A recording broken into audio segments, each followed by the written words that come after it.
اگه یه روز از بالا به لس آنجلس نگاه کنیم ممکنه یه تصویر عجیب ذهنت رو درگیر کنه. چرا یه دریاچه کامل با میلیون‌ها توپ سیاه پوشیده شده؟ اینها چیه؟ آب نیست؟ فاضلابه؟ یا یک پروژه مخفی نظامی که نباید کسی ازش سر در بیاره؟ این فقط ظاهر ماجراست.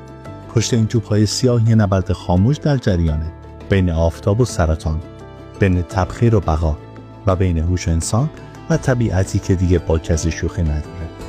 اینها توپ‌های سایبان هستن، ارتشی از 96 میلیون گوی پلاستیکی که بدون شلیک حتی یک گلوله از آب آشامیدنی یک شهر محافظت میکنن. ماجرا از اونجایی شروع شد که فهمیدن وقتی آب تصفیه شده با کلور در برابر نور شدید خورشید قرار میگیره، ماده‌ای بی خطر به نام بروماید به ماده‌ای سرطانزا به اسم برومات تبدیل میشه. برای متوقف کردن این واکنش فقط کافیه یکی از 3 عامل حذف بشه: نور، کلور یا بروماید.